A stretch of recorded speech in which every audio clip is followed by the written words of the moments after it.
Hello दोस्तों, good morning, सत श्री अकाल, नमस्कार। डियर स्टूडेंट्स, हम सभी लोग पढ़ रहे हैं पादप में लैंगिक जनन, ठीक है, जिसमें हम लोगों ने पढ़ा है male reproductive organs of flower.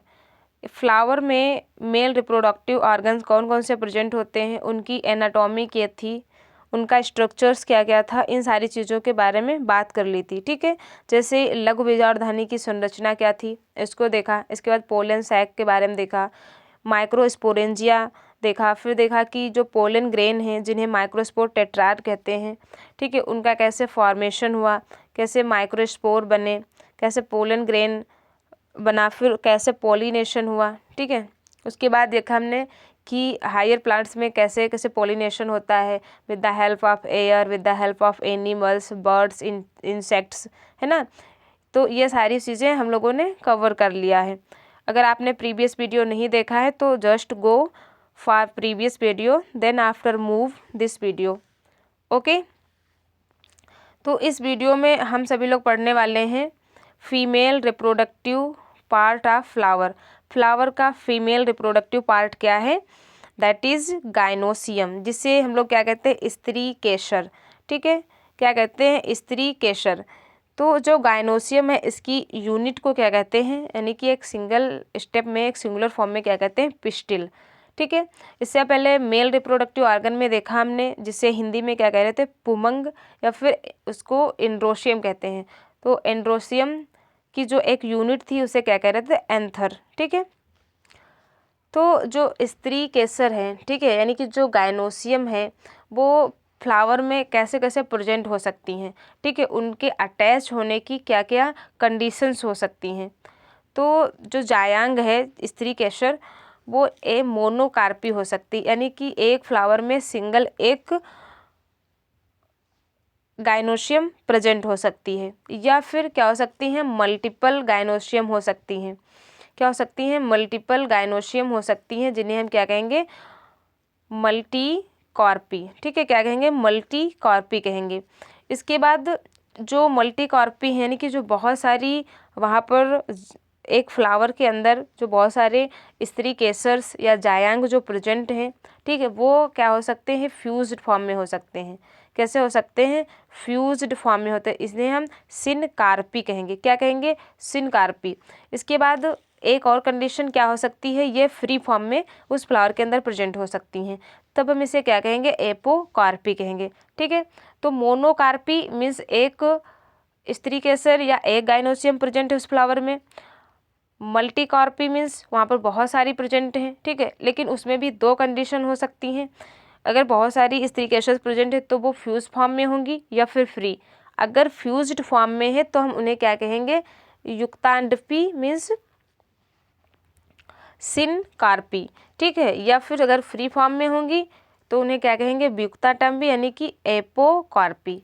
Clear. इसके बाद जो गाइनोसियम है उसके कितने पार्ट्स होते हैं, तो gynoecium are divided in 3 parts, वर्तिकाग्र, वर्तिका एंड ओवरी। इससे हम एक एग्जाम डायग्राम के थ्रू देख सकते हैं। यू कैन सी हेयर, ये आपकी ये क्या है, गाइनोसियम है, ठीक है, ये क्या है, गाइनोसियम। ये इसकी वर्तिकाग्र है, जिसे हम क्या कहते हैं, स्टिग्मा। यहीं पर आके पोलन ग्रेन सेट ऑफ होता है, ठीक है। और जो इसका ये लंबा सिलिंड्रिकल पार्ट है इसे क्या कहते हैं, स्टाइल। एंड इसके नीचे जो इसका सोलन पार्ट देख रहे हैं आप इस तरीके से, इसको क्या कहते हैं, ओवरी। एंड जो ये पूरी गाइनोसियम है ये फ्लावर के जिस पार्ट से अटैच होती है, ठीक है, जिस पार्ट से क्या होती है, ये अटैच होती है लाइक दिस, तो इसे क्या कहेंगे, इसे पुष्पासन यानी कि थैलमस कहेंगे, ठीक है, क्या कहेंगे, थैलमस कहेंगे। आई होप यहाँ तक आपको अच्छे से समझ आया होगा। नाउ जिसे हम ओवरी कह रहे थे, अंडाशय, अब देखेंगे कि ओवरी के अंदर कौन कौन से पार्ट्स प्रेजेंट होते हैं।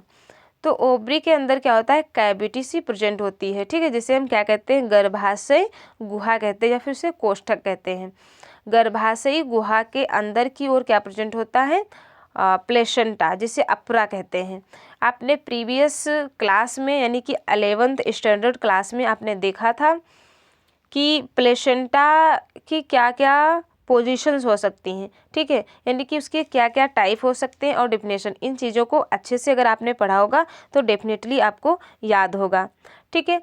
अब यहाँ पर क्या होता है कि सभी में प्लेसेंटा का जो प्रेजेंट होने का जो क्रम है, ठीक है, वो क्या होता है, डिफरेंट डिफरेंट होता है ना। एक अंडाशय में बीजांड की संख्या यानी कि ओव्यूल्स, अब क्या हम बात कर रहे हैं कि जो ओवरी है उसके अंदर अंदर ओव्यूल प्रेजेंट है, ठीक है। हमने सबसे स्टार्टिंग में ही जब स्टार्ट किया था जीओ में जनन, तब वहाँ पर हमने बताया था कि किस तरीके से ओवरी की स्ट्रक्चर्स होती है, उसमें किस तरीके से ओव्यूल लोकेटेड होता है, ओव्यूल के अंदर कैसे एग प्रेजेंट होता है ना, इन सारी चीज़ों के बारे में बात की थी। तो जो अंडाशय है, जो ओवरी है, उसके अंदर ओव्यूल्स की संख्या क्या है, एक हो सकती है, ठीक है, या फिर मल्टीपल, यानी कि सिंगल फॉर्म में भी हो सकते हैं बीजांड जो ओव्यूल है, या फिर मल्टीपल फॉर्म में भी हो सकते हैं। तो हमें सिंगल फॉर्म में कहाँ का देखने मिलता है, जैसे कॉर्प यानी कि गेहूँ, धान में, एंड मैंगो आम में। इसके बाद मल्टीपल कहाँ हमें ओव्यूल्स देखने को मिलेंगे, पपाया में, ठीक है, वाटरमेलन में एंड आर्किड में। ओके, तो यहाँ पर हम देखते हैं ना, जब पपीता है, जब पपाया को हम लोग कट करते हैं तो देखो ना आप उसके अंदर कितने सारे सीड प्रेजेंट होते हैं। और आप अगर एक वीट का सीड ले लीजिए, एक मैंगो ले लीजिए, तो उसके अंदर तो आपको एक ही सीड मिलेगा ना, तो वो क्या हुए, उनके अंदर एक ही ओव्यूल प्रेजेंट है, और पपाया के अंदर क्या है, बहुत सारे ओव्यूल्स प्रेजेंट हैं। ओके, ओव्यूल ही तो फाइनली डेवलप करके सीड बनाता है ना, जो फर्टिलाइजेशन हो जाता है, देन आफ्टर ओव्यूल ही किसमें चेंज हो जाता है, सीड में। नाउ आप देखेंगे कि गुरु बीजाणुधानी यानी कि माइक्रोस्पोरेंजिया क्या है, जिसे हम क्या कह रहे हैं, ओव्यूल कह रहे हैं, ठीक है। तो जो ओव्यूल है ये क्या होता है, फीमेल गैमेटोफाइट होती है। तो फर्स्ट ऑफ ऑल ओव्यूल को एक स्ट्रक्चर की हेल्प से समझने की कोशिश करेंगे, ठीक है, देन आफ्टर थ्योरी फॉर्म पर आएंगे। यहाँ पर एक मैं डायग्राम लेकर आई हूँ किसका, ओव्यूल का, ठीक है। तो ये जो ओव्यूल है या ये यहाँ पर नीचे कैसे जुड़ा है, प्लेसेंटा से, ठीक है, और वो प्लेसेंटा किससे जुड़ा हुआ है, ओवरी से, क्लियर। तो प्लेसेंटा के इधर ऊपर की तरफ जहाँ से ये ओव्यूल का फॉर्मेशन हो रहा है, जहाँ से प्लेसेंटा से जो ओव्यूल अटैच है, ठीक है, तो इस वाले पोर्शन को क्या कहेंगे, यहाँ से इस वाले पूरे पोर्शन को क्या कहेंगे, फनकिल्स, ठीक है, क्या कहेंगे, फनकिल्स। इसके बाद जो इस फनकल से ये जो ओव्यूल ऐसे लटका हुआ है, ओव्यूल का जो ये पोजीशन है इस तरीके से, ठीक है, तो इस वाले पार्ट को क्या कहेंगे, हीलम, क्या कहेंगे, हाइलम, इस वाले पॉइंट को क्या कहेंगे, hilum, this is a hilum, clear. इसके बाद आप देख रहे हैं यहाँ ओव्यूल के बाद ये आपको कई सारी ऐसे यहाँ पर लेयर्स देखने को मिल रही हैं, ठीक है, ये आपको ऐसे लेयर्स देखने को मिल रही हैं। इसके बाद इसके अंदर ये क्या है, ये न्यूसिलस है, क्या है, ये न्यूसिलस है, you can say this is a न्यूसिलस। ये यहाँ पर क्या प्रेजेंट है, न्यूसिलस, जो कि क्या करता है, गैमेटोफाइट को न्यूट्रिशन प्रोवाइड करता है। तो फीमेल रिप्रोडक्टिव पार्ट में अगर फीमेल में पूछा जाए कि यहाँ पर गैमेटोफाइट स्टेज क्या है, तो ये इसकी जो एम्ब्रियो साइक है, जो ये यहाँ पर देख रहे हैं आप, एम्ब्रियो साइक है, क्या है, दिस इज अ एम्ब्रियो साइक। तो इस एम्ब्रियो साइक को ही क्या कहते हैं, फीमेल गैमेटोफाइट कहते हैं, क्लियर, इसी को फीमेल गैमेटोफाइट कहते हैं। अब जो ये एम्ब्रियो साइक है ये किससे सराउंडेड है, न्यूसिलस से, तो न्यूसिलस न्यूट्रिएंट रिच होता है, तो ये एम्ब्रियो साइक को नरिशमेंट प्रोवाइड करता है, क्लियर। जो एम्ब्रियो साइक है इसके अंदर क्या क्या प्रेजेंट है, यहाँ पर एंटीपोडल सेल्स प्रेजेंट है, ठीक है, ऊपर की तरफ जिधर चाइलेजा एंड है, ठीक है, इस ओव्यूल के पोजीशन के अकॉर्डिंग जो यहाँ पर ऊपर की तरफ इंड है इसे क्या कहते हैं, चाइलेजा इंड कहते हैं, और जो ये नीचे की तरफ है इसे माइक्रोपाइल इंड कहते हैं, क्या कहते हैं, इसे माइक्रोपाइल इंड कहते हैं, ठीक है। तो जो ये एम्ब्रियो साइक है, तो जो चैलेजल एंड है, इस चैलेजल एंड की तरफ जो सेल्स प्रेजेंट हैं, कितनी 3 सेल्स प्रेजेंट हैं, जो कि क्या होती हैं, हैप्लॉइड होती हैं। एम्ब्रियो साइक है तो ये कैसा होगा, ये हैप्लॉइड है। गैमेटोफाइट स्टेज कैसी होती है, हैप्लॉइड होती है ना। तो ये एंटीपोडल सेल्स क्या हैं, 3 एंटीपोडल सेल्स प्रेजेंट हैं, जो कि क्या हैं, हैप्लॉइड हैं। ओके, आपसे कई बार क्वेश्चन प्लॉइडिस से रिलेटेड पूछ लिया जाता है, ठीक है। कि चैलेजल जो सेल्स हैं जो चैलेजा का फॉर्मेशन कर रही उनकी क्या पोलाइडी है, एंटीपोडल सेल्स की क्या पोलाइडी है, एंड इसके जो माइक्रोफाइलर इंड की तरफ सेल्स प्रेजेंट हैं इन्हें हम क्या कह रहे हैं, तो ये सिनर्जिड्स कहलाती हैं। क्या कहलाती हैं? सिनर्जिड्स। तो 2 सिनर्जिड सेल्स प्रेजेंट होती हैं। इसके साथ साथ यहाँ पर ये आप देख रहे हैं एक एग प्रेजेंट है। क्या प्रेजेंट है? एक एग सेल प्रेजेंट है जो कि क्या है, अभी अनफर्टिलाइज्ड है। इसी एग सेल को पोलन ग्रेन आकर फर्टिलाइज करेगा। ठीक है, जब फर्टिलाइज हो जाएगा तभी ये पूरा ओव्यूल किसमें, सीड में चेंज हो जाएगा। ये जो इसका एम्ब्रियो सेक है ये इसका इंडोस्पोम बना लेगा या फिर इसका जर्मिनेटिव पार्ट बना लेगा। ठीक है, आई होप आपको यहाँ तक समझ में आया होगा। उसके बाद इसके सबसे सेंटर में एक सेल्स प्रेजेंट होती है जिन्हें हम क्या कहते हैं, सेकेंडरी न्यूक्लियस। जो क्या होता है, सेकेंडरी न्यूक्लियस होता है और ये क्या होता है, ये 2n होता है। ठीक है, तो जब पोलन ग्रेन आके 2 सेल स्टेज में या 3 सेल स्टेज में आके इसे फर्टिलाइज करता है तो उसके पास जो 2 मेल गैमिट्स सेल्स प्रेजेंट होती हैं, तो एक मेल गैमिट सेल्स आकर क्या करती है, एग को फ्यूज़ करती है और जो दूसरी होती है सेल्स वो किसको फ्यूज़ कर लेती है, इस न्यूक्लियस को, जो सेकेंडरी न्यूक्लियस है इसको फ्यूज़ कर लेती है। ठीक है, इसी को क्या कहते हैं, डबल फर्टिलाइजेशन कहते हैं। आपने पढ़ा था कि जो हायर प्लांट्स होते हैं उनमें हमें डबल फर्टिलाइजेशन देखने को मिलता है। डबल फर्टिलाइजेशन की प्रोसेस को किसने फर्स्ट टाइम समझाया था या डिस्कवरी किया था, तो नवाशिन ने। ठीक है, एक साइंटिस्ट थे जिनका नाम था नवाशिन, उन्होंने बताया था।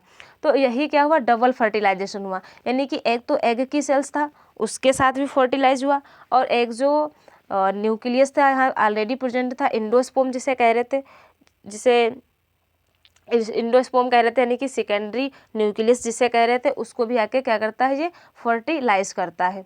ठीक है, नाउ आपसे पूछा जाता है कि एग एपरेटस कौन बनाता है, कौन कौन सी सेल्स एग एपरेटस का फॉर्मेशन करती हैं। ठीक है, यानी कि एग ऑपरेटस का कौन कौन सी सेल्स फॉर्मेशन करती हैं, तो एग ऑपरेटस में ये सिनेजिड सेल्स आएंगी। ठीक है, कौन कौन सी, सिनेजिड सेल्स, जो दो हमारे पास सिनेजिड सेल्स हैं। एग ऑपरेटस कौन सी सेल बनाती हैं, सिनर्जिड सेल्स और एग सेल्स। ठीक है, 2 सिनर्जिड सेल्स और एक एग सेल्स, ये मिलकर क्या बनाती, एग ऑपरेटस बनाती हैं, जिनकी पोलाइडी क्या होती है, हैप्लॉइड। जो सिनर्जिड सेल्स है उनकी भी पोलाइडी क्या है, हैप्लॉइड है, और जो एग सेल्स है इसकी भी पोलाइडी क्या है, हैप्लॉइड है। लेकिन जो यहाँ पर न्यूक्लियस प्रेजेंट था इसकी पोलाइडी क्या थी, 2n थी, यानी कि ये डिप्लॉइड था। क्लियर, तो ये आपने देखा यहाँ पर ओव्यूल की स्ट्रक्चर्स, इस तरीके से ओव्यूल की स्ट्रक्चर्स होती है। ओके, जो एम्ब्रियो सैक को जो सेल्स सराउंड किए रहती हैं इन सेल्स को क्या कहते हैं, इंटेगुमेंट्स कहते हैं। ठीक है, क्या कहते हैं, इंटेगुमेंट्स कहते हैं। यहाँ भी आपको वेरिएशन देखने को मिलेगा, यानी कि कुछ एब्यूल जो ये ओव्यूल्स है उसमें कुछ आपको प्लांट के स्पीसीज के जो ओव्यूल्स है उनमें क्या होगा, इंटेगुमेंट्स एब्सेंट होगा, कुछ में 2 लेयर्स प्रेजेंट होंगी इंटेगुमेंट्स में और कुछ में 3 प्रेजेंट्स होगी। तो ये डिपेंड करता है अलग अलग स्पीसीज पर। क्लियर, तो आई होप यहाँ तक आपको अच्छे से ओव्यूल की स्ट्रक्चर समझ में आई होगी। नाउ अब चलते हैं अपनी थ्योरी पर।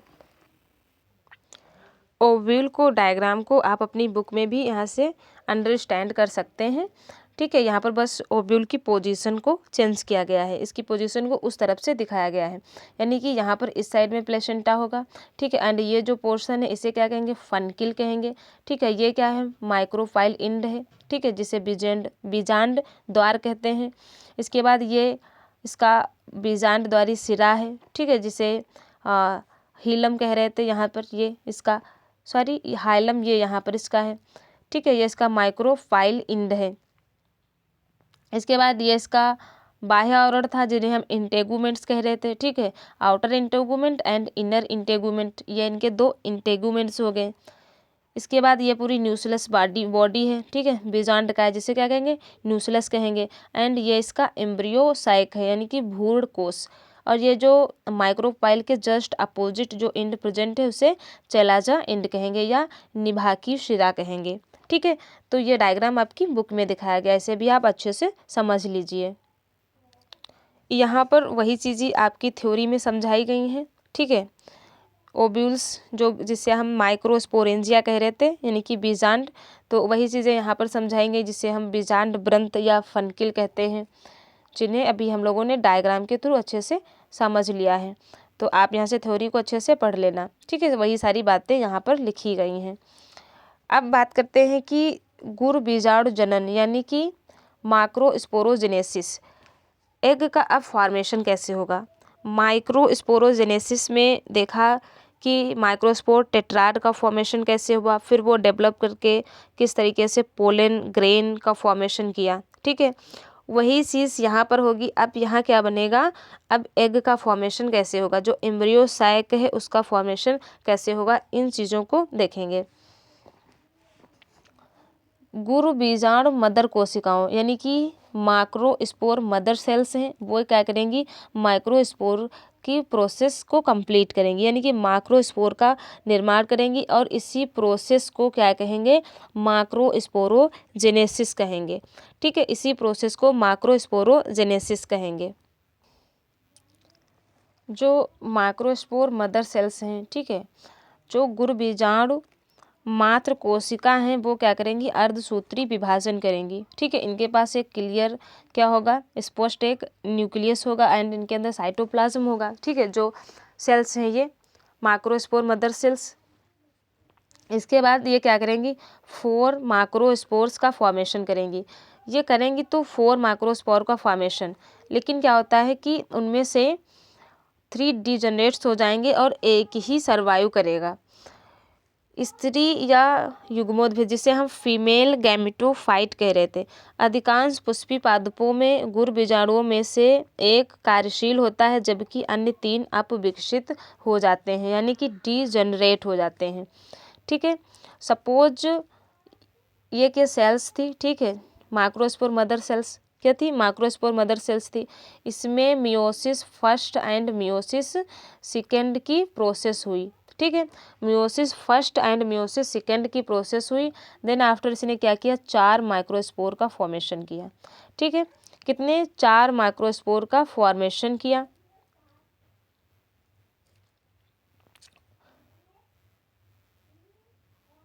चार माइक्रोस्पोर का फॉर्मेशन किया, जिसमें से ये तीनों ही क्या हो गए, ये तीनों ही डीजनरेट हो गए, ठीक है। तीनों ही क्या हो गए, डीजनरेट हो गए। अब केवल एक वाइवल है, इसी को आकर क्या करेगा, पोलन ग्रेन फर्टिलाइज करेगा। क्लियर। नाउ अब जो हमारे पास एक क्या था, एक्टिव यानी कि जो सर्वाइव कर रहा है माइक्रोस्पोर, ठीक है, जिसमें क्या है, केंद्रक है। समसूत्री विभाजन के द्वारा 2 केंद्रक यानी कि ये क्या करेगा, 2 न्यूक्लियाई बना लेगा। जो सर्वाइव कर रहा था माइक्रोस्पोर, इसमें फिर से क्या होगा, समसूत्री यानी कि माइटोटिक डिवीजन होगा और इसमें 2 न्यूक्लियाई का फॉर्मेशन होगा, जो विपरीत ध्रुवों को चले जाते हैं और 2 न्यूक्लिएट यानी कि भ्रूणकोश जो एम्ब्रियो सैक है उसकी रचना करते हैं।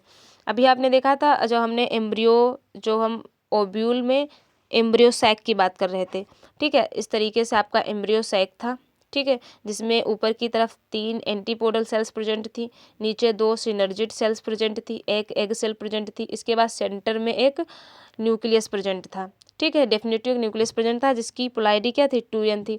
तो अब ये न्यूक्लियस जो थे 2 न्यूक्लियाई, ये तो अपने अपोजिट पोल्स की तरफ चले गए, ठीक है।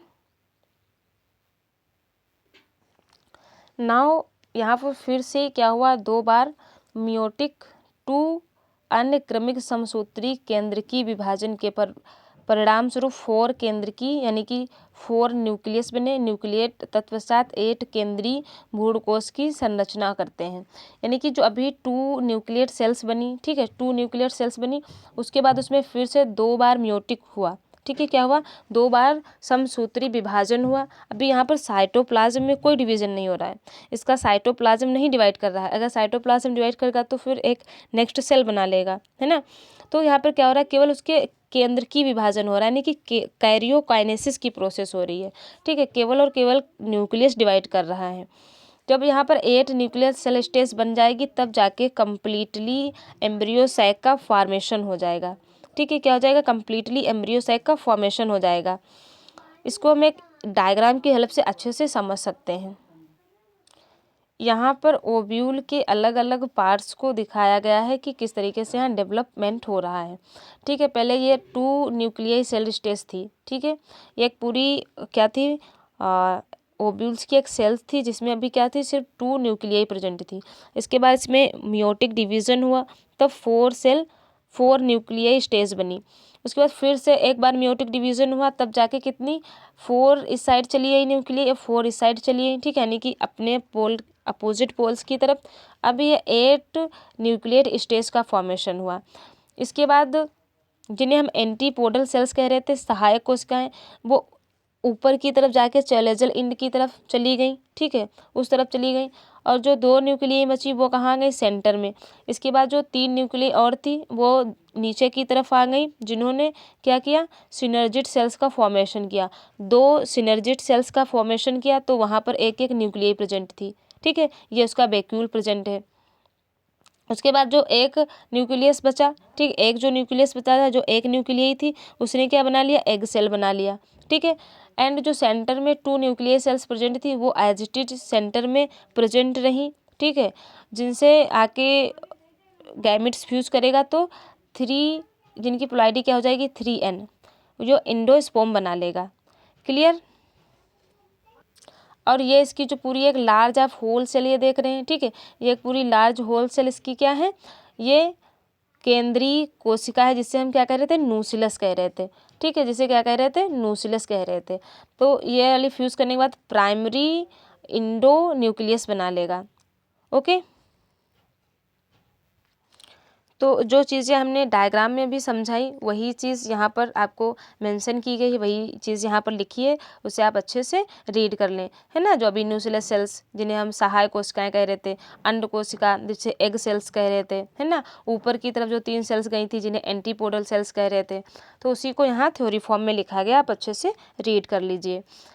एंड इस प्रकार से एक जो टिपिकल एंजियोस्पर्म का एम्ब्रियो साइक है, ठीक है, मैच्योर होने पर उसमें कितनी न्यूक्लियाई देखने को मिलती हैं, तो वो फिर 8 न्यूक्लिएट या फिर 7 सेल्स कितने होते, 8, यानी कि उस सेल के अंदर 8 न्यूक्लियस प्रेजेंट होते हैं और 7 सेल्स प्रेजेंट होती हैं। ठीक है, 8 न्यूक्लियस एंड 7 सेल्स प्रेजेंट होती हैं। देखिए, एक न्यूक्लियस 2 3, ठीक है, 1 2 3 न्यूक्लियस हुए, 4 5 न्यूक्लियस हुए, 6 7 8 न्यूक्लियस है, 8 न्यूक्लियर सेल्स हैं। अब देखिए यहाँ पर सेल्स कितनी प्रेजेंट है, 1 cell 2 cell 3 cells, 3 antipodal cells, okay, 3 and 4 6 2 synergid cells. ठीक है, कितनी हुई, 5, 3 antipodal cells, 2 synergid cells, 5 and एक न्यूक्लियर सेल्स। ठीक है, एक न्यूक्लियर सेल्स 6 और एक आपकी एग सेल्स 7। तो जो एंजियोस्पर्म्स में जो हायर प्लांट्स हैं उनमें जो एम्ब्रियो साइक हैं उसमें टोटल कितने न्यूक्लियस प्रेजेंट हैं, तो 8 न्यूक्लियस प्रेजेंट हैं। एंड टोटल सेल कितनी प्रेजेंट है, तो 7 सेल्स प्रेजेंट होती हैं।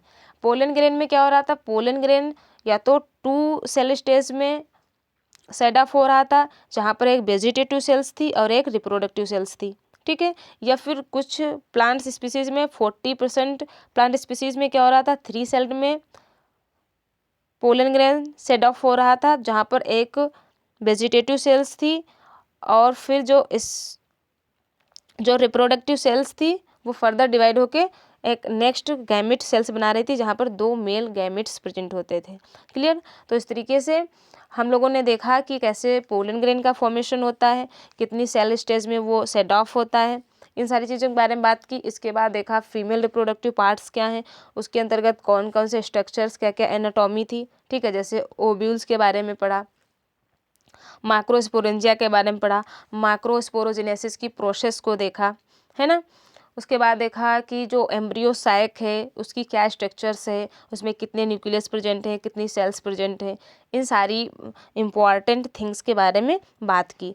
तो आप वीडियो को एंजॉय करिए, आप स्टार्टिंग से पूरी कंप्लीट वीडियो देखिए। ठीक है, प्रीवियस वीडियो भी देखते रहिए जिससे आपको चीज़ें लिंक रहें, क्योंकि मैं कुछ चीज़ें प्रीवियस वीडियो में जो बताती हूँ उन्हें फिर से आके यहाँ डिफाइन करती हूँ, कुछ चीज़ें मैं प्रीवियस वीडियो में बता देती हूँ, है ना, जिन्हें यहाँ पर अच्छे से फिर से डिफाइन नहीं करती हूँ। तो चीज़ें लिंक करके कनेक्ट करके आप पढ़िए, है ना। आप सभी वीडियोस को कंटिन्यू करके देखिए तो 100% आपको चीज़ें समझ में आएंगी और आपको अपने एग्ज़ाम को क्लियर करने से कोई नहीं रोक पाएगा, है ना। तो अच्छे से रीड करिए ऑल ओवर थिंग्स को। Okay, thanks for watching, till then bye bye.